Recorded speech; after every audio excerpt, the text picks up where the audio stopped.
siyang pumukaw sa ating puso at kaluluwa, at siyang nagdulot sa ating buhay, liwanag sa dilim at pag-asa. Pag-ibig ang siyang buklod natin, di mapapawi kailan pa man. Sa puso't diwa tayo'y isa lamang, kahit na tayo'y magkawalay.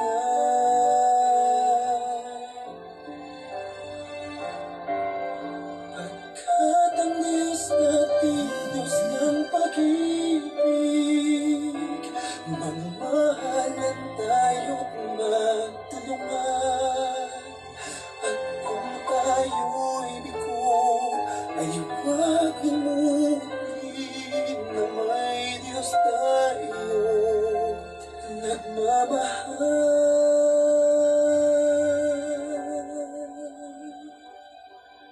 Sikapin sa ating pagtungo, ipamalika sa buong mundo. Pag-ibig ng Diyos na siyang sumakop sa bawat pusong uhaw sa pagsuyo.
Diyos ay pag-ibig.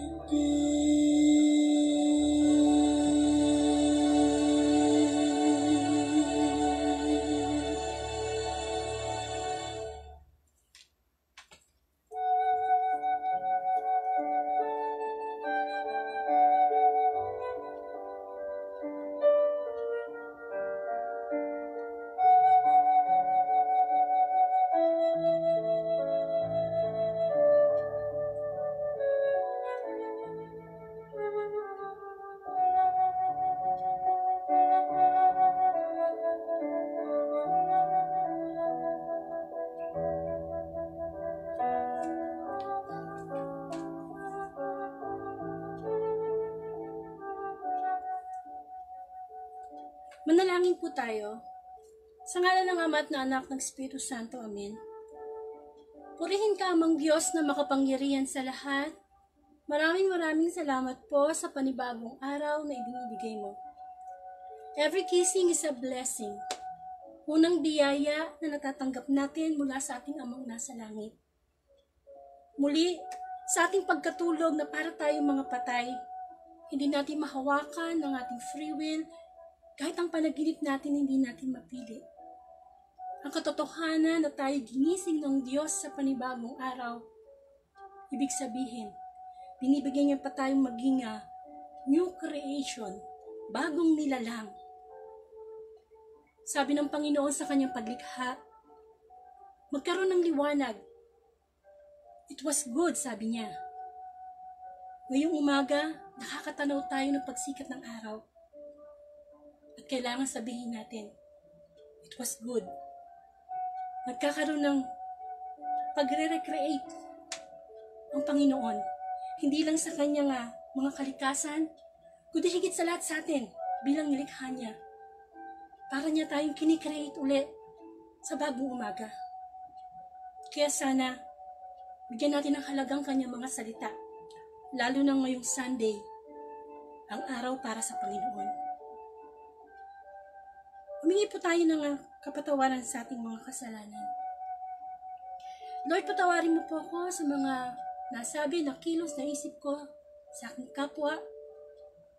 Linisin mo po ang puso ko, Panginoon. Luklukan ako ng iyong banal na Espiritu. Kami po ni Brother Ding, gamitin mo lamang kaming instrumento, Panginoon. Ikaw po ang gusto naming maitaas sa Facebook Live na ito.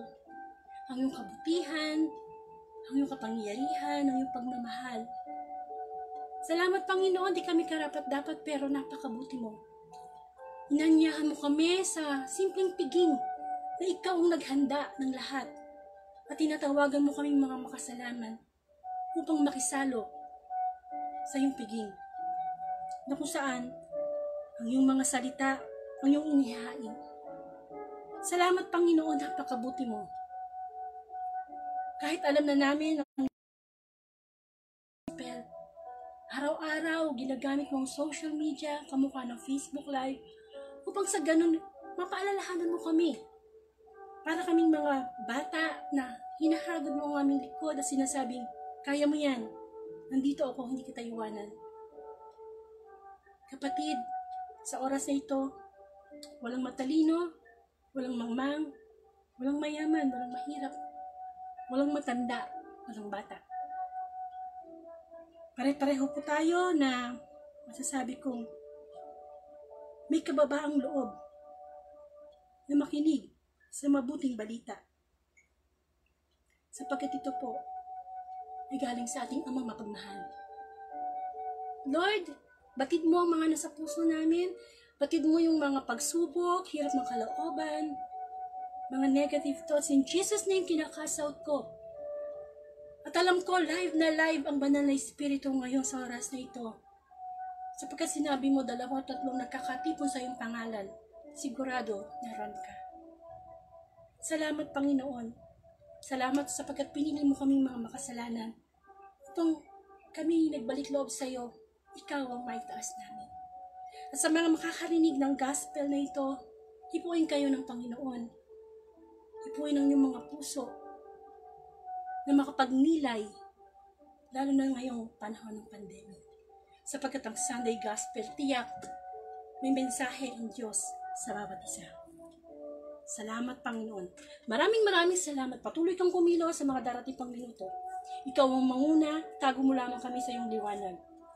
Ang lahat ng ito'y dalangin ko sa iyo, Ama, sa pangalan ng Anak, kaisa ng isang Espiritu Santo. Amen.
Ang mabuting balita, ayon kay San Mateo, papuri sa iyo, Panginoon.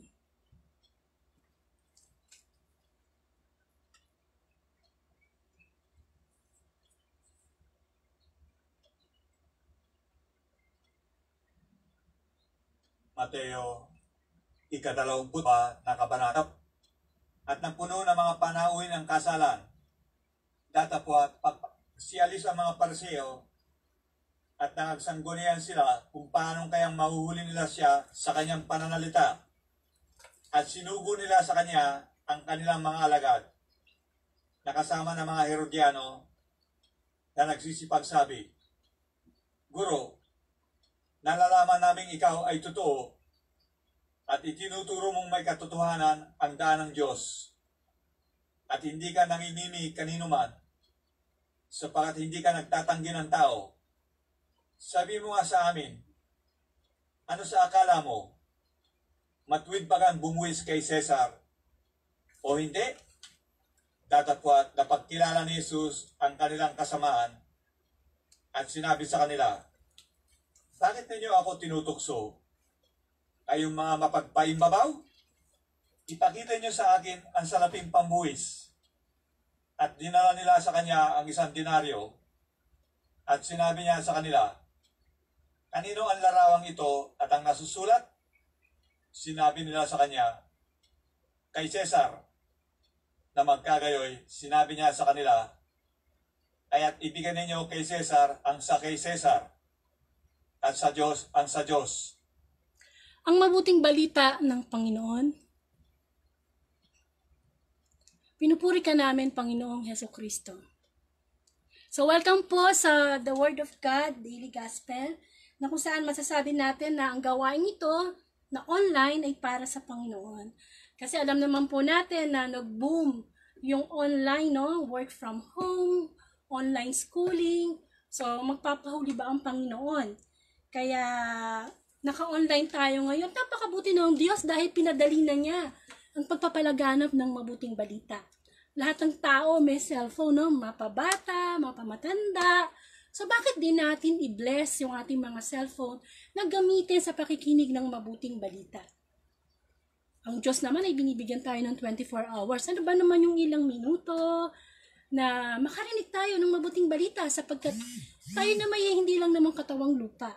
Tayo may espiritu, tayo may kaluluwa. So parang magugutom yata ang ating espiritu kapag hindi tayo nakarinig ng daily gospel. Kasi po utos siya ng Panginoon na basahin ang Bible everyday tsaka pagnilayan to. Amen? So akala po natin na 10 utos lang, hindi po. Inutos po ng Diyos na pagnilayan natin ang Bible kasi kailangan po natin yan eh. Sabi nga po sa Biblia, ay huwag kayong matakot sa mga pumapatay sa katawan. Takot daw po tayo sa mga pumapatay sa espiritu. Kaya itong coronavirus, may vaccine pa yan, no? May solution pa, kahit marami nang namatay. Pero kapag yung espiritu natin ang namatay, naku po, wala na pong vaccine na mailalagay dyan, no? Diretso cremation na tayo. Saan yun? Sa impyerno. Kaya kailangan mapaalalahanan tayo ng mga salita ng Diyos para pag dumadating po yung tukso na magdadala sa atin sa kasalanan, ready po tayo. At of course, mismo ang Panginoong Jesus ang nagsabi, hindi lang sa tinapay nabubuhay ang tao, kundi sa bawat salitang namumutawi sa bibig ng Diyos. Alam niyo mabuti ang Diyos, no? Hindi naman niya sinasabi na huwag kang magsumba, huwag kang magtennis, huwag kang magbasketball. Okay yan, diba? Gusto ni Lord na masigla yung ating katawan. Pero sabi ng Panginoon, dapat we should know our priority sa buhay. Dapat seek first the kingdom of God. Kailangan kung pinapalakas mo yung physical mong katawan, dapat lalo na yung spiritual. Kasi yung katawang lupa natin, mamamatay naman to eh. Diba? So, sabi nga nila, yung mga beauty products, nagpapaganda lang yan, no? Sandali. Sabi nila, pinatatagal lang yung pagtanda, pero tatanda din. So, pagbutihin natin yung ating espiritu kasi sinasamba natin ang Panginoon sa espiritu at sa katotohanan. Amen? So, yun ang nagiging problema natin ngayon na maraming tao na buhay pisikal pero patay espiritual. Sa ngayon pong panahon ng pandemic, napakabuti ng Diyos, no? Kung tutusin, isang kisap mata lang niya, pwede na niyang pabalikin ng Panginoong Hesukristo. Pero hindi nagbigay lang siya ng warning. Pinadala lang yung coronavirus para bigyan tayo ng warning na makapaghanda sa second coming. Kasi diba itong mga nakaraang araw, no? Madaling araw, lumilindol. No? Hindi ko alam kung ano pang pagpaparamdam ni Lord ang gagawin sa atin para ma-realize natin ang mas mahalaga sa ating buhay. Hindi po yung kung ano ang meron tayo ngayon. Kasi lahat ng meron po tayo, mahal natin sa buhay, mga bagay na material, pahiram lang ng Diyos. Kaya dapat pinibigyan natin ng priority ang ating relasyon sa Panginoon. Kung mahal natin yung anak natin, yung asawa natin, alam naman natin yung asawa natin, iiwan tayo niyan. Kahit gaano tayo kamahal, kasi totoo yung kamatayan. Yun din yung anak natin, no? Pag nagkaroon sila ng pamilya, magkakaroon sila ng priority. Pero pag ang Diyos, may love story tayo sa Kanya, in love tayo sa Kanya, mawala man lahat, hindi tayo nawalan. Amen? So, importante nga, nakakarinig tayo ng gospel. Kasi tayo matatanda na, pero usually, kung ano yung mali, yun yung ginagawa natin, no? So, alam mo naman, ang Diablo, nagtatrabaho din yan online. Ayaw niya makakarinig ka ng salita ng Diyos, kaya ibibisi niya yung mind mo sa iba't ibang bagay. At gayon din po, kung tayo po ay nagbabasa na ng Bible at nakakarinig na ng salita ng Diyos everyday, kamukha po dito sa Facebook Live, kailangan po meron tayong everyday self-examination. Tinitignan natin, may nagbabago ba sa buhay ko? Ay, yung gospel kahapon, halimbawa, tungkol sa pagpapatawad sa kaaway, nakapagpatawad na ba ako? Yun ang kagandahan sa pakikinig ng salita ng Diyos, na masasabi nating nililinis tayo paunti-unti. Habang lumalapit tayo sa Diyos, hindi tayo nagiging banal. Habang lumalapit tayo sa Diyos, mas nakikita natin yung karumihan natin na pangangailangan natin ng paglilinis ng Panginoon. Ito ba? Kasi pagka feeling mo, pagka nasa Diyos ka na, baka mamaya feeling mo banal ka na, no? Hindi Kumbaga masasabi natin, nakakaya nating talikuran ang ating mga kahinaan dahil sa tulong ng Panginoon. Hindi po natin kayang talikuran ang ating mga bisyo, ay hindi po natin kayang magpatawad, kundi dahil sa Diyos. Because for God, nothing is impossible.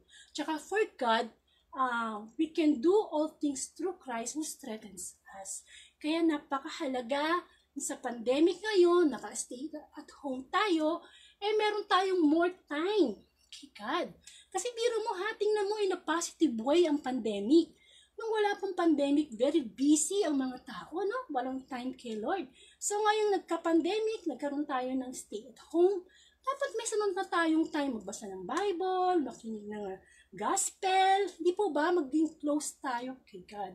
Para nang sa ganon, nalalaman natin na, ay oo nga no, alam ko everyday ganun na lang ginagawa ko, gigising, magtatrabaho, kakain, walang challenge, di ba?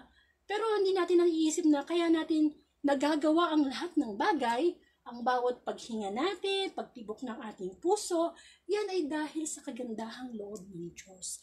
Kaya kung nakakarinig ka ngayon ng ganitong gawain online, ipagpatuloy mo na. Bakit? Sapagkat mapalad ang mga nakikinig sa salita ng Diyos. Diba? Ay, naku, ang dami nilikha ni Lord, no? Trilyon, milyon. Bakit isa ka sa mga nakikinig ngayon? Simple lang. Gusto ka ng Diyos na alagaan.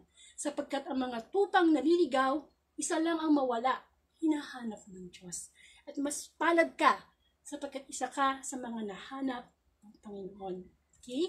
At gayon din po, syempre, kapag tayo po natuto na sa Panginoon, sumuko na sa Kanya, lahat ng ating kahinaan, inuutosan tayo ng Lord na ipalaganap ang mabuting balita. Ayan po yung Great Commission. Kumbaga masasabi natin, kailangan natin maging alagad ng Panginoon.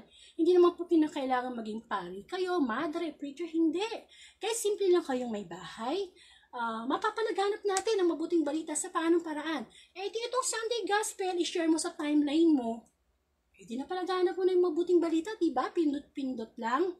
Yung Facebook friends mo, baka mamaya meron diyang magpapakamatay na o may mabigat na problema, nakarinig ng gospel. Di ba na-inspire? Di ba?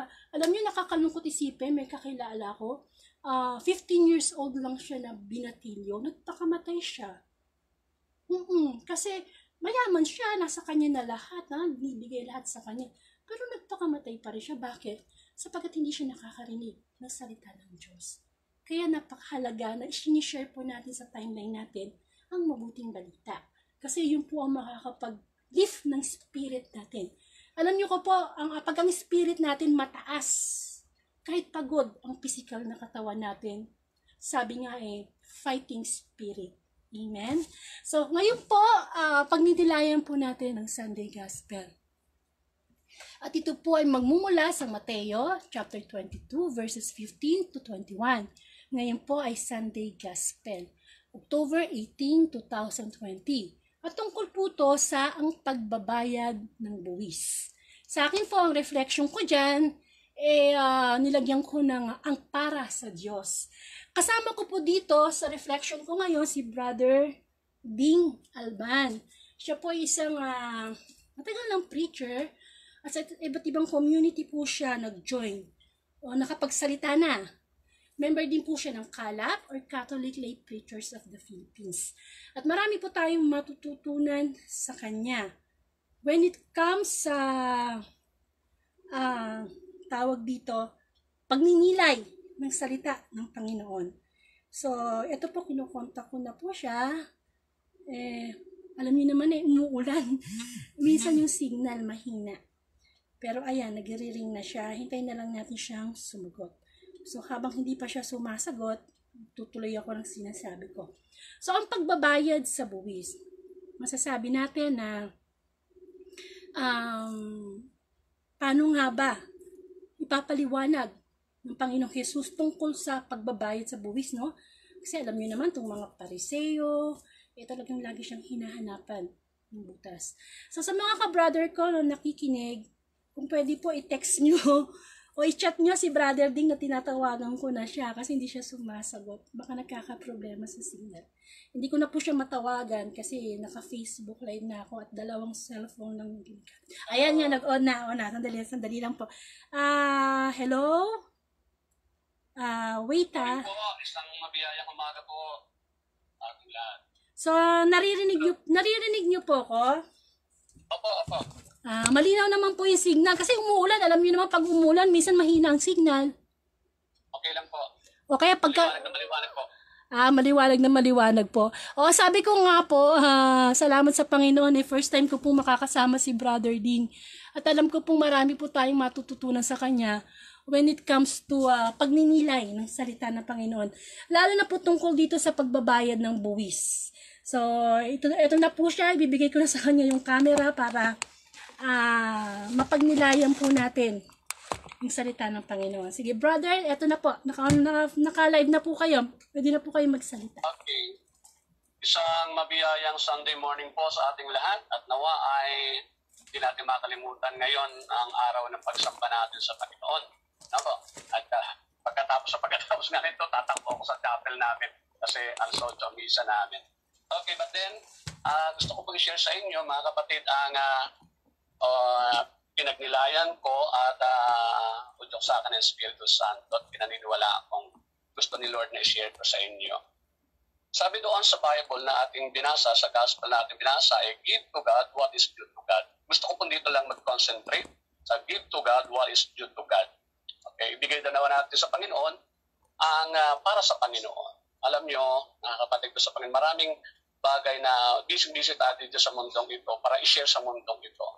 But then, sabi ng Panginoon sa Colossians chapter 1, verse 16, sabi doon, lahat daw ay nilalang ng Diyos para sa Kanya. Lahat ay nilalang ng Diyos para sa Kanya, including lalo na tayong tao. Nilalang tayo ng Diyos para sa Kanya. Kaya dapat ang buong buhay natin ay talagang para sa Diyos. At alam nyo, may 5 ipinakita sa akin ng Panginoon na dapat talaga sa Diyos lang natin ibinibigay. Sa Diyos lang natin ibibigay. Give to God what is due to God. Ito po'y para sa Diyos lamang at dapat hindi natin kinukulangan ito upang sa gayon maganap yung plano ng Panginoon sa atin kung bakit niya tayo nilikha. Unang-una ay ito, yung pagsamba. Pagsamba ay para lamang sa Diyos. Sabi sa Deuteronomy chapter 10, verse 20, magkaroon kayo ng takot kay Yahweh, siya lang ang inyong sambahin. Amen. Alam niyo mga kapatid, siya lang ang ating sasambahin. Alam niyo, may mga taong hindi man nila sinasambang isang bagay, ang anumang narito sa mundo, pero yung kanilang pamamaraan kung paano sila nabubuhay, tinatanggap o pinapahalagahan ng isang bagay para na rin pagsamba. isa lang ang ating sasambahin. Ang ibig sabihin, mga kapatid, siya ang gagawin nating Diyos sa buhay natin.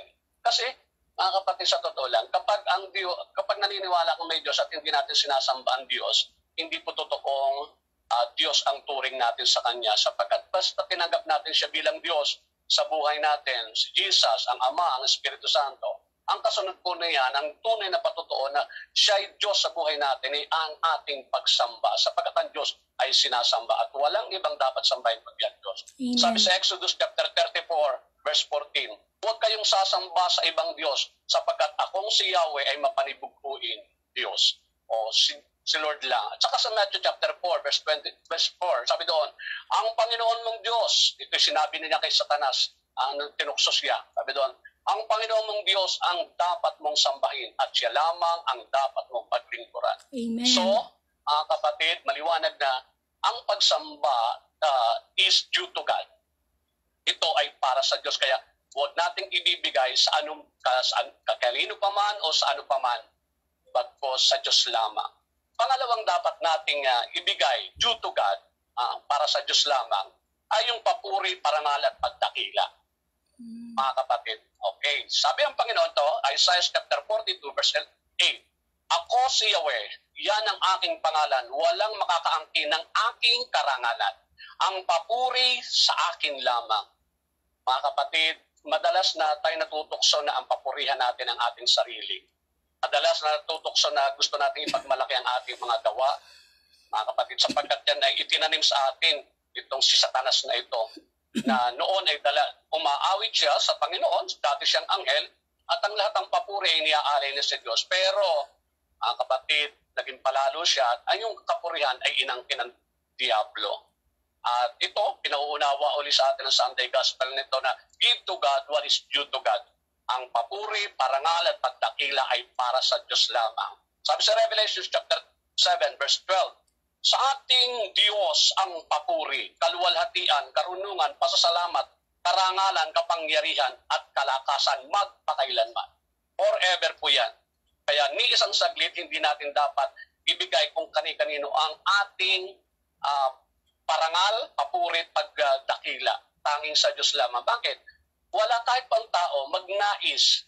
Tandaan po natin, kahit ang tao magnais na gumawa ng mabuti. Ay, mabuti na yun At hindi bibigyan ng grasya ng Diyos, hindi pa rin natin magagawa ang mabuti. Amen. Kaya tayo nagkakagawa ng mabuti is because nandyan ang grasya ng Diyos. Siya nag-udyok at siya rin ang tumutulong sa atin na makagawa ng mabuti. Amen. Sabi sa Isaiah chapter 2, verse 17, sabi dito, pagdating ng araw na iyon, ang mga palaloy papahiyain at ang mga maharlika ay pababagsakin, pagkat si Yahweh lamang ang dapat dakilain. O walang iba, si Yahweh lamang daw ang dapat dakilain. Kaya kung may dapat pinararangalan, dinadakila, yan ay ang Diyos. Kaya ang tagubili ng Panginoon sa atin, sa 1 Corinthians chapter 1, verse 31, sabi dito, kaya nga, tulad ng nasusulat, ang sino magnanais magmalaki, ang ginawa ng Panginoon ang kanyang ipagmalaki. Mga kapatid, paalala lang po, masarap po yung pinapupurihan, pero dapat, mga kapatid, once na mayroong nagpapuri sa atin, nagpasalamat, ibalik natin sa Diyos, sapagkat hindi po natin magagawa ang anumang bagay kung wala ang Diyos. Kaya Amen. ang lahat ng karangalan, kapurihan, kaluwalhatian, pasasalamat, pagdakil at pagkilala ay sa Diyos lamang. Amen po? Amen. Okay. So, due to God, yan ang due to God. At yan ay ibinigay natin sa kung sa kani-kanino, mga kapatid. Oo, hindi magsasalita ang Diyos, pero hindi po yun ang kalooban ng Panginoon. Kaya nga sa kanyang karangalan, magpakailanman. Sa kanyang kaluwalhati at kadakilaan. Pangatlo na due to God, para sa Diyos lamang, ay ang lubos na pagtitiwala. Lubos na pagtitiwala. Oo, magtiwala tayo sa ating kapwa. Pero yung lubusan at buong buhay natin na ipagtitiwala natin ang ating buhay, ang anuman sa ating buhay, anuman ang ating balakin, anuman ang ating nais maganap, ito'y dapat sa Diyos natin ipinagtitiwala. Lalo na, mga kapatid, ang ating kaluluwa. Amen. Ang ating kaligtasan. Amen po. Sabi sa Proverbs chapter 3, verse 5, kay Yahweh ka magtiwala buong puso at lubusan at huwag kang mananangan sa sarili mong karunungan. Okay, so ibig sabihin buong puso at lubusan, sa Kanya tayo magtiwala. Sa Kanya natin ibigay ang ating lubusang pagtitiwala sapagkat utos niya yan. Alam niyo kung bakit? Sapagkat sa totoo lang, siya lamang naman talaga ang katiwa-tiwala. Amen. Because siya lamang ang may sapat na kapangyarihan, may sapat na kakayahan para magawa ang kalooban ng plano ng Diyos. Siya lamang po. May plano siya sa ating buhay at sa lahat ng buong nilikha niya. At walang makapagpapatupad ng perfect nito, lalo sa ating buhay, kundi ang Diyos. Ang Diyos lamang po. Siya lamang ang may kakayahan, kaya ang dapat pagtitiwala natin sa Diyos. Kaya nga sabi niya sa Jeremiah chapter 17 verse 5, sabi ito, sinasabi ni Yahweh, susumpain ko ang sino mang tumatalikod sa akin at nagtitiwala sa kanyang kapwa-tao sa lakas ng mga taong may hangganan ng buhay. Mga kapatid, pinapaalalahanan na tayo ng Panginoon. Nagtitiwala din lang tayo. Ibigay na natin sa Diyos sapagkat hindi po tayo lugi. Tubong-tubo po tayo kapag sa Diyos tayo nagtiwala ng lubos. Hindi tayo mapapasama at magkakaroon pa tayo lagi ng kapanatagan sa ating buhay. Gusto ng Diyos na tayo laging mapayapa. Gusto ng Diyos na lagi tayo nagtatagumpay. Gusto ng Diyos na tayo hindi nabibigo. Ma-enjoy natin ang ating buhay sa habang tayo narito pa sa daigdig na ito bago tayo makipagtagpo sa Kanya. At magaganap lamang po yan kung buong-buo ang ating tiwala sa Diyos. Ngunit kung ang pagtitiwala natin, ibibigay natin sa ating lakas, sa ating talino, sa ibang tao. Sinabi ng Panginoon, hindi niya gusto yan. Ang pagkakasabi pa nga, susumpain ko ang sino mang tumatalikod sa akin at nagtitiwala sa kanyang kapwa-tao. Kasi meron po tayong tendency na sa kapwa-tao tayo nagtitiwala. Mga kapatid, kaya nga nauso yung mga 5656 na yan eh. Yung pautanga na yan.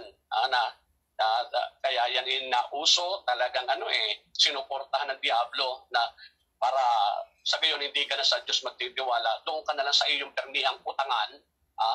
Doon ka magtitiwala. Ay, meron naman ako matatakbuhan. May tindahan naman dyan ako. May sarili akong listahan ng aking utangin. Anytime na ako yung mga ngailangan, may tatakbuhan ako. Sabi ng Panginoon, hindi po ako nagsabi nito.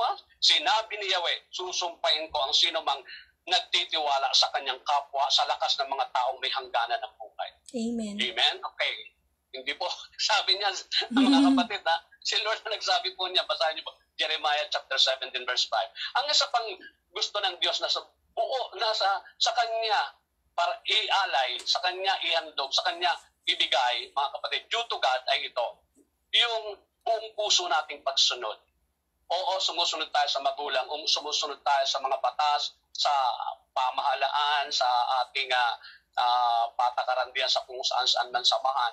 Pero, ang buong pusong pagsunod ay sa Diyos lang natin ibibigay.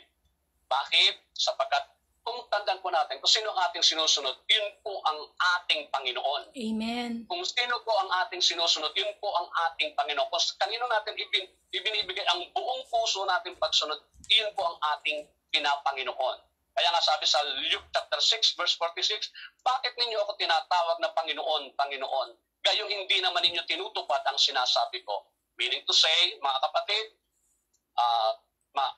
kung tinuturing natin talaga, tinatanggap natin si Lord bilang Lord, pa-Lord tayo, pero hindi naman natin ginagawa ang iniuutos niya, hindi totoo pong Lord siya sa ating buhay. Nagiging Lord lang talaga, Panginoon, sapagkat ang Panginoon, ang ibig sabihin niya, Amo o Diyos, mga kapatid. So, tanda natin, bawat amo may utos. Amen? At kung sino ang sinusunod natin, yun po ang ating amo, yun ang ating Panginoon.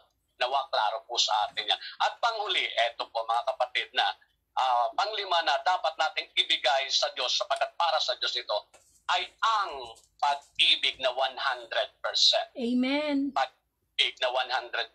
Sabi sa Mark chapter 12 verse 13, ibigin mo ang Panginoon mong Diyos ng buong puso, buong kaluluwa, buong pag-iisip at buong lakas. Sabi po ng Panginoon, kapag ibinigay na ang suma total po nito mga kapatid, yung iibigin natin ng Diyos ng higit sa lahat. Higit sa lahat. Kaya bago umalis si Jesus at bumalik sa kanyang amang nasa langit, tinagubilihin na niya si Pedro. 3 beses niya tanong. Sabi niya, Pedro, iniibig mo ba ako ng higit sa mga ito? Ng higit sa mga ito. Hindi niya sinabing huwag mong ibigin yung mga kasama mo. Huwag mong ibigin yung nanay ko. Huwag mong ibigin yung pinsang ko, yung mga kapatid mo sa Panginoon. Hindi ko sinabing huwag mong ibigin ang pamilya mo o yung mga kaibigan mo. Hindi ko sinasabi. Pero ang pag-ibig ng higit sa lahat ay para kay Jesus lamang. Para kay Jesus lamang. Yan ang due to God. The 100% love for God. Amen po? Amen. Okay. Na mga kapatid ko sa Panginoon, yung 5 iyan ang pangunahing dapat ibinibigay natin sa Panginoon sapagkat para sa Kanya lang yan. Dapat Amen. ibinigay natin sa iba yan, nako, hindi tayo magkakasundo ng Diyos. Amen po? Amen po. At ang makagagawa lamang yan, ang makagagawang Kristiyano lang yan ay ito. Yung number 1 ay yung buo ang pananampalataya sa Diyos, yung sapagkat Diyos ng Diyos. Ibig sabihin, yung naniniwala ka, nagtitiwala, umaasa sa Diyos, sa Kanyang pagka-Diyos, ay yung naniniwala kang Almighty siya, makapangyarihan siya sa lahat, at siya ay Diyos ng pag-ibig, siya ay tapat, siya ay makatarungan, at siya ay everlasting. Yun lamang kumikilala o nananampalataya sa pagka-Diyos ng Diyos. Yun lamang yun. Ibig sabihin, naniniwala ka sa Diyos ay walang imposible, ang Diyos ay pag-ibig, ang Diyos ay tapat, ang Diyos ay makatarungan, at ang Diyos ay walang hanggan. Yung naniniwala, sumasampalataya ng lubos doon sa Kanyang pagka-Diyos, yun lamang ang makagagawa noong sinabi kong 5. At pangalawa, yung mas takot sa Diyos kaysa ano paman. Kapag tayo ang kinatatakutan lang natin ng lubos ay ang Diyos, tandaan po natin, magagawa natin ang lahat ng bagay na iniutos niya, na ibigay para sa Kanya. Sabi sa Matthew chapter 10, verse 28, huwag ninyong katakutan ang pumapatay ng katawan, ngunit hindi naman makapapatay ng kaluluwa. Sa halip, ang katakutan ninyo ay ang Diyos na may kakayahang pumuksa ng katawan at kaluluwa sa impyerno. Amen. Meaning to say, mga kapatid, kapag lubos ang ating takot sa Diyos, magagawa natin yung siya'y sambahin, papuri, ang ibigay sa Kanya ang papurit, parangal, pagdakila na para lang sa Kanya, yung lubos na pagtitiwala na para sa Kanya lang, yung buong pusong pagsunod para sa Kanya lang, at ang pag-ibig na 100% na para sa Kanya lang. Mga kapatid, nawa sa maikling sandali na ito ay narinig natin ang mabuting balita ng Panginoon. Alam nyo kasi, ako 1992 na magsimulang maglingkod sa Panginoon. At since then, mga kapatid, ay iniwan ko ang lahat. Ako po'y tinipo ng Panginoon sa maraming utang. Yan. Sa bilyong utang. Yan. Kaya pala Hindi 5-6. utang. At pagkatapos mahirap na tao. Kaya lang mayabang ako. Pagtiwala sa sarili. At in fact, mga kapatid ko sa Panginoon, hindi ako naniniwala dati sa Diyos. Amen. Wala, sabi ko, drawing lang yan. Pero salamat sa Panginoon sapagkat napakabuti talaga ng Diyos. Hallelujah. Yes. Ang God is good. tiyaga ng Panginoon, ang tiyaga niya, pinagtiyaga niya ako, hindi niya ako tinantanan. Talo niya si Mike Enriquez sa pagtiyagaan. Mga kapatid, hindi niya ako tinantanan kahit na gano'n. Pinakwil ko siya at may mga pagkakataon pang hinahamong ko siya. Pero salamat na lang, hindi ako pinatulan ni Lord. Salamat na lang.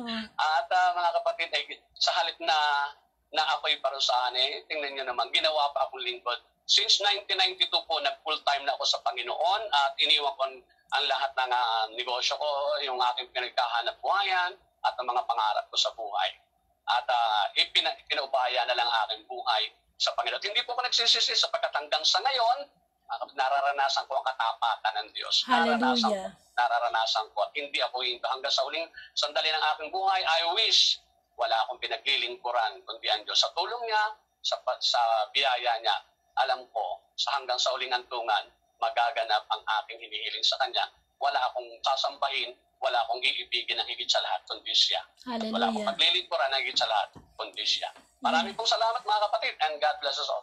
Maraming pong salamat, Brother Ding. Napakabuti na very well said yung kanyang pagbabahagi, no? So, Brother Ding, pwede na po kayong mag-off ng cellphone. Kasi may pupuntahan pa kayo. Itutuloy ko na lang po yung reflection ko. Sa Diyos po, papuri. Amen. Okay. So, ako naman po, masasabi ko na meron din akong reflection pagdating sa mabuting balita. No? Yung tungkol dyan sa, kumbaga nasabi na niya yung pinaka-importante na dahilan yung kung ano yung dapat nating ibigay para sa Panginoon. Amen? So, yung para sa Panginoon, talagang para sa Panginoon. Hindi po ba? Hindi natin dapat agawan ng glory si God.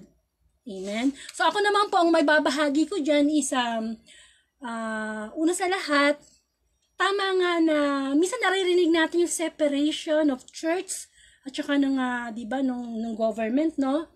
Pero, minsan basic lang no? Paano tayo makakasunod sa batas ng tao kung sa batas ng Diyos, baliktad pala.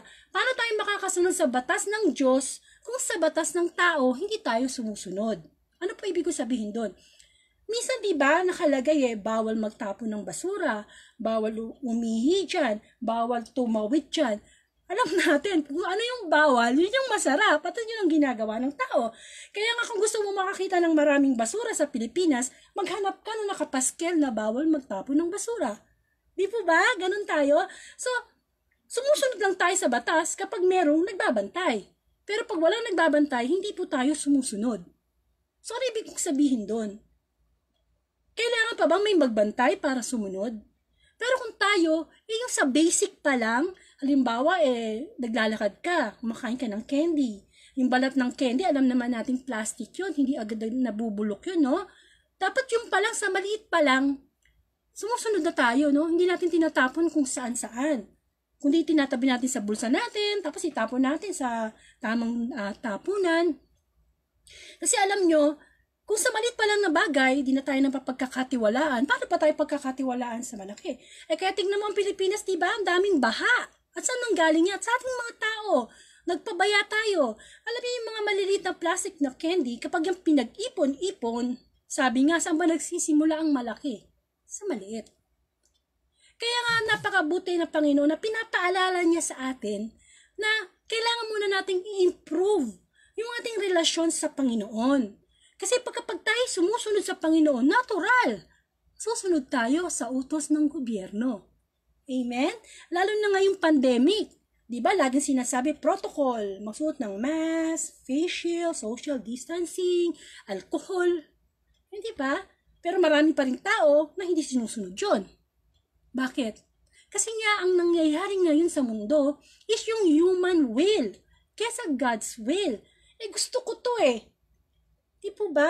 Wala naman akong sinasagasang tao Gusto ko to So, pag ganun ang ating pananaw sa buhay, paano tayo magkakaroon ng improvement na ibigay sa Diyos ang para sa Diyos? O ibigay ang para sa government, yung pagbabayad lang ng buwis. Alam naman natin, naku po, ang daming nakukurap dyan. Di po ba? Pagbabayad ng buwis, nagkakadayaan. Yung binayad nating buwis, saan-saan napupunta sa bulsa ng mga politiko na walang puso. Na sarili lang nila ang kanilang iniisip. Amen? Yung para sa mga tao na nangangailangan ng buwis, para sila'y matulungan, anong nangyayari? Kinukuha ng iba para sa kanilang sarili. Kaya napakahalaga sa buhay ng isang tao na nauuna ang Diyos. Tama yung sinabi ni Brother Ding. Ang pagsamba ay tanging sa Diyos lamang. Kaya nga diba, kung tutusin, napakadami ng utos ng Diyos sa Bible Pero kung yung pinaka-basic, pinaka-number 1 ng utos ng Diyos ay sinusunod natin, at ano yun? Bigyan ng Diyos ng higit sa lahat. Buong puso, isip, kaluluwa at lakas. Pag yun lang unang-una natin sinunod, kaya na nating sundin ang lahat ng utos ng Diyos sa tulong niya. Kasi hindi naman talaga natin kaya mag-isa sapagkat tayo likas na makasalanan. Kaya ang Diyos ang tumutulong sa atin. At walang imposible sa Panginoon, di ba? Sabi nga ni Brother D, shinare niya na dati siyang maraming utang, dati hindi niya kinikilala ang Diyos, drawing lang. Pero nakita natin, 1992 pa siya nakakilala sa Panginoon. At hanggang sa ngayon, inuuna niya ang Diyos at pinabayaan ba siya? Hindi. Tayong mga makasalanan, hanggat wala tayo sa Diyos, ang pagkakakilala natin sa Diyos ay mababaw lamang. Paano? Si Kristo ay anak ng Diyos, ang Diyos ay mapagpatawad, ang Diyos ay maang lumikha, ganun lang. Pero subukan nyo, na kilalanin ng Diyos, na magkaroon kayo ng love story sa Kanya, magre-reveal si Lord sa inyo ng mga bagay na hindi niya nare-reveal sa mga taong walang seryosong relasyon sa Kanya. Personal sharing, totoo po yan. Iba pala yung meron kang love story kay Lord, naglilingkod ka kay Lord. Iba. Ang daming magugulat ka, ganun pala si Lord. Hindi lang pala siya basta mabait. Hindi ka makakagamit ng word to describe how God is amazing, how God is good all the time, lalo na sa panahon ng pagsubok. Darating sa buhay mo na you want to give up everything, mawala na ang lahat, wag lang ang Diyos. Amen? Kaya nga po nag-share kami ng ganito, kasi ako din, dati din akong wala sa Panginoon, pareho kami ni Brother Dean, drawing lang ang Diyos sa akin. Hindi ako nagsisimba everyday, tuwing linggo, hindi ako nagbabasa ng Bible. Basta sa akin, ang Diyos ay drawing lang. Ang alam ko Diyos lang siya na lumikha, ganun na, simple, no? Pero nung tinawag ako ng Diyos, hindi naman kasi, alam niyo kasi kapatid, pag tinawag ka ng Panginoon, hindi naman niya na bed of roses na pag sinabing, ikaw sister, tinatawag kita, magbalik loob ka na, isang araw, mabait ka na, hindi. Talagang dadaan tayo sa pagsubok. Sapagkat doon tayo dadalisayin ng Panginoon. Siyempre, di ba, kapag sumuko ka sa Panginoon, sino ba unang kalaban mo? Di sarili mo.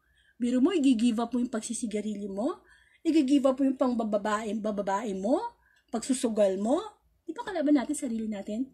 Kaya nga kailangan maging new creation tayo o bagong nilalang.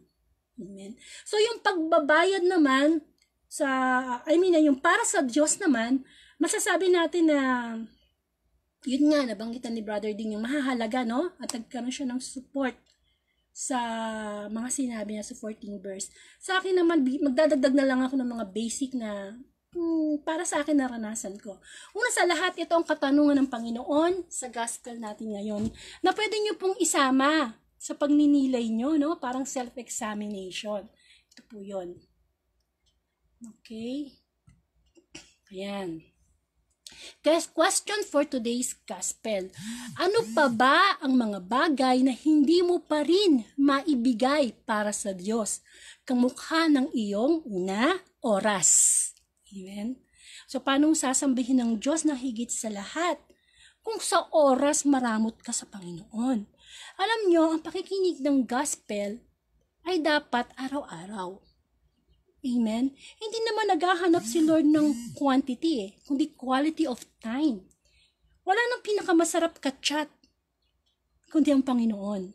Kailangan kasi sa love story, may communication. So, kailangan natin ng time. Kailangan nakasama sa schedule si Lord. Kasi si Lord din nagkulang ng time sa atin, no? Binibigyan tayo ng time na mag-sports, mag-time na kumain, mag-time na magtulog.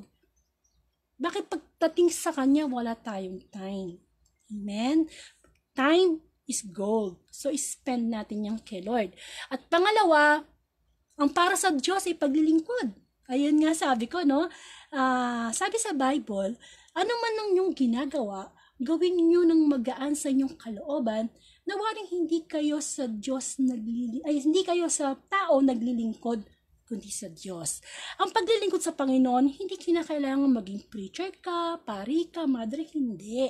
Kahit na ikaw ay isang simpleng may bahay lang, estudyante, bata, pwede kang maglingkod sa Panginoon. Sa paanong paraan? O di pag nanay ka, kapag nagluluto ka, isipin mo, naku, para kay Lord tong niluluto ko. Para masarap. O kaya nagwawalis ka lang sa bahay, para kay Lord to. Bakit? Kasi kung isipin mo ginagawa mo yung responsibility mo sa tao, paano kung sa opisina galit ka sa boss mo? Di dadayain mo yung boss mo. Ba? So kailangan lahat ng ginagawa natin with love. Lord, inaalay ko to para sa'yo. Amen? Pangatlo, pagbabasa ng Biblia o pakikinig ng gospel araw-araw. Para sa Diyos yan Amen? Kailangan binibigay mo yung puso mo na, Lord, gusto mga espiritu ko ngayon, Lord, galit ako, Lord, kailangan makakain ako ng salita mong pagpapatawad. Kaya mahalaga na nakakarinig tayo ng salita ng Diyos. Napapaalalahanan tayo sa ating mga kahinaan. Kasi pag hindi po tayo nagbasa at nakinig ng salita ng Diyos, ano po yung maririnig natin? Di ko anong sinasabi ng mundo. Ano ba sabi ng mundo? Kapag ginawan ka ng masama, gawan mo din ng masama. Ngipin sa ngipin, di po ba? Ay, nakikita natin sa social media, okay na ang divorce, okay na ang abortion, okay na ang same-sex marriage. Kung hindi tayo napapaalahanan ng Diyos sa kanyang mga salita, di, socially acceptable na, gawin na natin. Majority naman ginagawa. Ano ka ba? Hindi po ba? Kaya mahalaga na tayo po ay nabubusog sa salita ng Panginoon.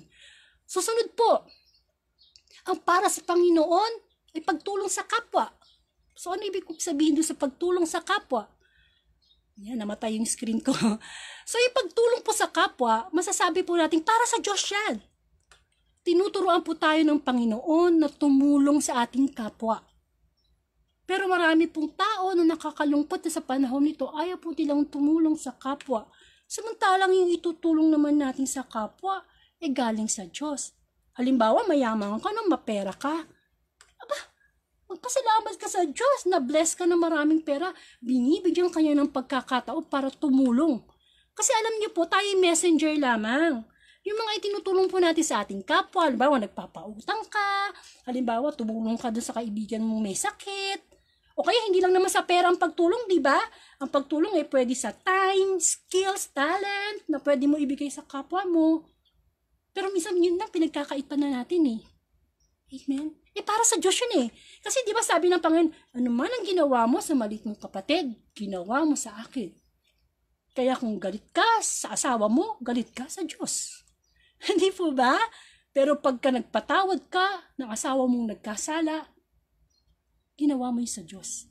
At nakakahiya naman po sa Panginoon. Isang Diyos na mapagpatawad, ibinigay ang kanyang buhay, ang kanyang buktong na anak. Pagkatapos pag tayo po, talaga namang hindi tayo po marunong magpatawad. Amen? Kaya yung pagtulong sa kapwa, pag ginagawa natin yan, para sa Diyos yan. Nag-glorify si God. Amen? Nag-glorify po si God. Kaya kailangan patuloy tayong gumawa ng kabutihan. Kailangan tayo patuloy na gumawa. Ginagawa natin hindi para tayo mabigyan ng parangal, kundi para mag-glorify si God. Kasi para yan sa Diyos Alam niyo po na ang unang trabaho ng tao ay ang paglingkuran ng Panginoon. Amen. Masarap kayo magtrabaho sa Diyos. Walang retirement. Grabe ang benefits. Buhay na walang hanggan. Amen. Para sa Diyos yan. Pero nakakalungkot na maraming tao na mas gusto nilang paglingkuran ng pera, ng kasikatan. Amen? Masyado tayong pinupukaw ng dyablo ang ating tawag ng laman. Kasi ang totoong labanan sa panahon ngayon, hindi naman si coronavirus Ang totoong labanan ngayon, alam niyo kung ano? Naglalaban ang good and evil. At saan siya naglalaban? Sa ating isipan. Yan ang battleground ng dyablo. Yung ating isipan. Kaya dapat yung isipan natin, di ba? Anong sabi sa Bible? Dapat maging laman ng ating isipan, mga bagay na marangal, malinis, kagalang-galang. Sa madaling salita, be positive. Amen. Lalo na sa panahon ng pagsubok. Kapag may pagsubok ka ngayon, ay naku, huwag kang mag-focus sa pagsubok mo. Magkalkal ka na ipagpapasalamat mo sa Panginoon. Ay Lord, may high blood ako ngayon, may diabetes ako, pero salamat Panginoon, nakakakita pa ako, nakakakain pa ako. Hindi ba? Ang dami pong dapat ipagpasalamat sa Panginoon. Ang isang sikreto ng kagalakan sa buhay ay yung laging nagpapasalamat sa Panginoon. Sapagkat habang tayo ay nagpapasalamat sa Panginoon, anong nangyayari? Nawawala, nagsasarado yung ating reklamo. Amen po. Pero napakabuti po ng Diyos. Patuloy lang po nating isipin na talagang ang para sa Diyos, para sa Diyos. Yan naman talaga dapat nating isipin, Lord, nabubuhay ako para sa iyo, hindi lang para sa sarili ko. Para sa kapwa ko. Kaya nga diba sabi ng Panginoon, ano yung new commandment, not new utos? Bigin mong yung kapwa gaya ng pag-ibig ko sa iyo. Amen. Kaya dapat ang binibigay nating pag-ibig sa tao ay mula sa Panginoon. Amen? So, nagtampo na yung laptop ko. Ayan, buti na lang may kopya ako sa cellphone ko.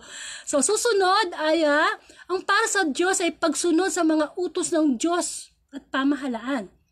Amen? Ang tulad nga ng sinabi ko, ang mga utos ng Diyos dapat sinusunod. Kasi para kay Lord yun eh. Diba? At yung pagka tayo ay nakasunod na sa utos ng Diyos, sa tulong niya, ay kayang-kaya na natin sumunod sa utos ng pamahalaan. Bawal magtapon ng basura, bawal tumawid dyan, nakakamatay. O, hindi natin gagawin. Kahit hindi ba tayo nakikita ng pulis, nakikita tayo ni Lord. Wala tayong maililihim, di po ba? At ang para sa Diyos ay pagsunod, ipalaganap ang mabuting balita sa inyong timeline sa pamamagitan ng pag-share ng Daily Gospel sa inyong mga Facebook friends. Bakit ko po ito naisip? Kasi nga po, everyday, gumagawa po ako ng topic about Daily Gospel. Kung ano po yung gospel sa simbahan, yun po yung ginagawa ko. Bakit po? Kasi po, willing na akong magpagamit sa Panginoon bilang instrumento. Sa madaling salita, habang ako'y nabubuhay, gagawin ko to. Kung ako yung 100 years old, ganito pa rin, magsawa kayo sa boses ko. Di po ba? Bakit? Sapagkat sinusunod ko po yung Great Commission. Ipalaganap ang mabuting balita. At paano ko may papalaganap? Online. Hindi naman ako makalabas ng bahay. Di po ba? Bawal ngayon ng face-to-face. Mga, di po ba? Kaya nga online ang gawain sa Diyos eh. Kayo din po. Lalo na. Makikinig na lang po kayo. Nasa inyo na lahat ang pagkakataong magpindot-pindot ng mga cellphone nyo at i-share sa timeline nyo ang gospel. Bakit? Para naman yung mga Facebook friends nyo po makarinig. At kapag sila'y na-bless, sila naman yung mag-share sa timeline. So, ano nangyayari? Nava-viral ang mabuting balita. At natutupad natin ang utos ng Diyos na ipalaganap. Kasi sa panahon po ng Panginoong Jesus, kailangan pa nilang sumakay ng bangka, lumakad, papuntang bundok. Tayo, naku naman, kahit nakahiga ka ngayon, pipindut-pindutin mo lang, nakakashare na. O kaya punta po kayo sa YouTube channel ko, Angelica Dorden, nandun po lahat yung mga kalipas na gospel. Ano pong punto ni Lord dito? Ang punto ng Panginoon, tinuturuan tayo ng Panginoon na ipalaganap ang kanyang kabutihan. Amen. Nakakapag-post nga po tayo ng mga sama ng loob natin sa timeline natin. Nakakapag-post po tayo ng mga online selling. Bakit hindi natin i-post ang kabutihan ng Panginoon? Napakagandang tingnan na ang timeline ay may salita ng Panginoon. Amen? So yun po, ang para sa Diyos ay para sa Diyos. Ang para kay Cesar ay para kay Cesar. Amen po? Pero kung uunahin natin ang para sa Diyos, susunod na ang para kay Cesar. Amen? Sayang namatay yung monitor ko. Anyway, magkaroon po tayo ng pagninilay sa mga bagay na itinanong sa atin. Makakatulong yan sa pagninilay natin sa Panginoon. No? Una, ulitin ko lang po, ano pa ba ang mga bagay na hindi mo pa rin naibibigay para sa Diyos? Kamukha ng yung oras, paglilingkod, pananalangin, pagbabasa ng Bible o pakikinig ng gospel araw-araw, pagtulong sa kapwa, pagsunod sa mga utos ng Diyos at pamahalaan, at ipalaganap ang mabuting balita sa iyong timeline sa pamamagitan ng pag-share ng daily gospel sa iyong mga Facebook friends. So dapat po kahit papano nagagawa po natin yan. Para at least nabibigay natin, nababalik natin sa Diyos ang para sa Diyos. Sapagkat ang Diyos, ang dami niyang binigay sa atin na para sa atin. Amen? So mag-start tayo sa basic. At siguro naman malulugod sa atin ang Panginoon. At gayon din po, magkaroon po tayo ng closing prayer. Sa ngalan ng Ama at ng Anak at ng Espiritu Santo. Amen. Ama naming makapangyarihan sa lahat, maraming sa patuloy mong pag-ibig na ibinibigay sa amin. Napakabuti mo po, Panginoon. Hindi ka nagkulang kahit kailan. Salamat sa pagpapaalala mo sa amin na ninanakawan ka namin ng glory. Yung mga bagay na para sa iyo, hindi po namin ginagawa. Salamat, Panginoon, sa pagpapaalala sapagkat kami ay nakakalimot sa mga bagay na iniintindi lang namin ng aming sarili. Dalangin ko, Panginoon, na ang mga nakakarinig ng mabuting balita ngayon ay makapagnilay. Maraming pong salamat. Itinadalangin ko ang lahat ng inyong pamilya. Magpasalamat tayo sa Diyos. Patuloy na biyaya, pagkakataon. At pagdating ng pagsubok, magpasalamat pa rin tayo kasi sa Diyos tayo kukuha ng kalakasan. Salamat Panginoon. Gayon din po, idinadalangin ko po yung mga may kaarawan. Kamukha po ni Sister Vicky Temperley from England. Birthday po siya bukas, October 18. At gayon din po, ipinapanalangin ko din po si Eliza, no? Medyo nakalimutan ko yung pangalan kasi nasa screen na yun, nasa PowerPoint na. Anyway, pinalangin ko po ang batang ito. Nabigyan mo po siya ng magandang buhay, mahabang buhay, magandang kalusugan. At siya pa yung magto-12 years old sa October 22. At dalangin namin na magkaroon siya ng malalim na pag-ibig sa Diyos, hindi lamang sa mga material na bagay. Panalangin namin na lagi mo siyang ingatan, proteksyonan pati ang kanyang mga pamilya na sa anumang kapahamakan, Panginoon. Gayon din po, dinadalangin namin ang magbe-birthday na isa pa naming kapatid. At lahat na magbe-birthday, no? Kasi nakalimutan ko na nasa PowerPoint ko, nandoon po. Anyway, lahat ng magbe-birthday po itong this October, patubayan mo sila, Panginoon, bigyan ng mahabang buhay, higit sa lahat. Habang binibigyan mo po sila ng mahabang buhay, ay bigyan mo sila ng pag-asa. At gayon din po sa mga kapatid namin na kamukha ng asawa ni Brother Moises, Kuya, yes, nabubulol ako. Anyway, kagalingan po sa healing sa kanyang wife. Ganun din po kay Brother Matt sa problema na dinadanas na ngayon. Bigyan mo siya ng kalakasang spiritual, Panginoon.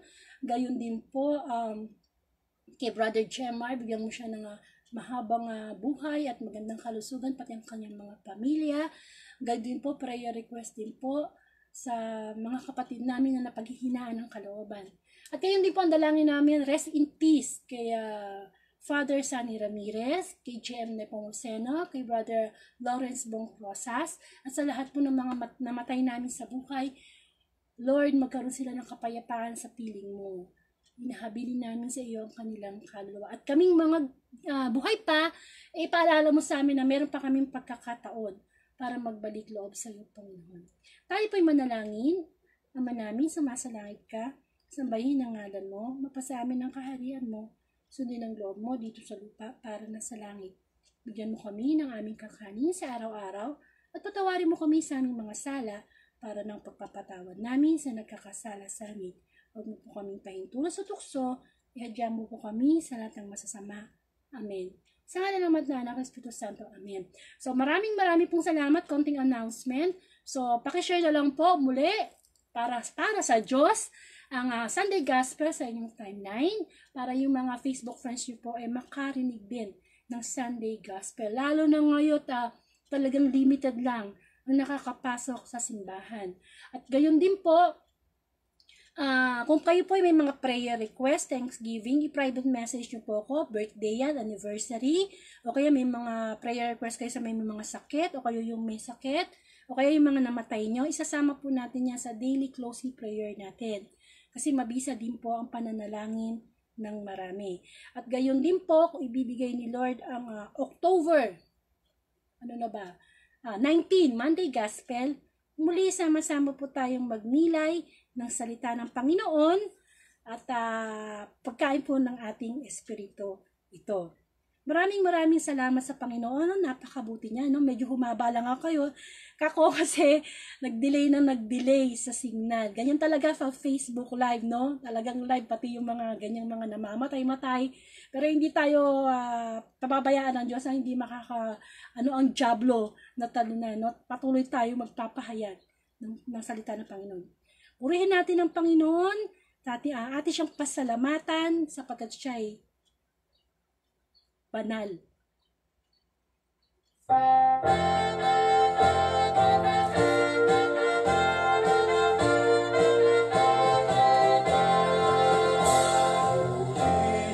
Pasalamatan sa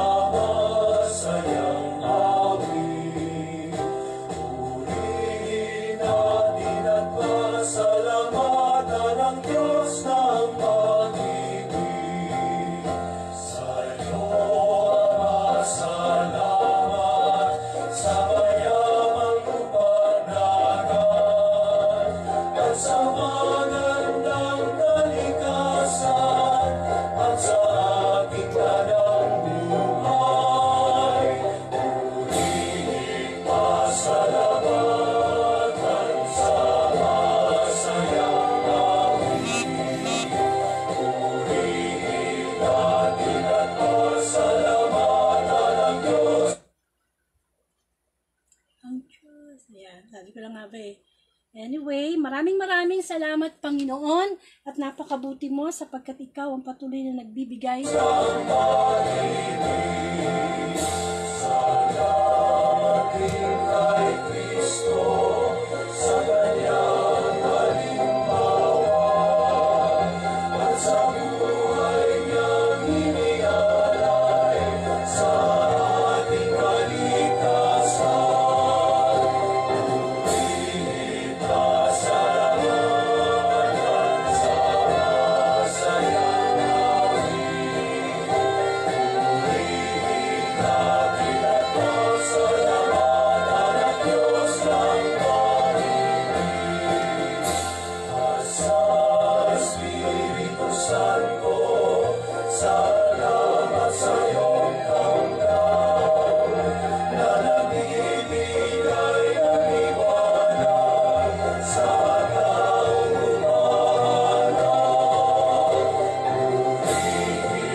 Purihin at pasalamatan ng Panginoon, napakabuti ng Panginoon. To God be the glory.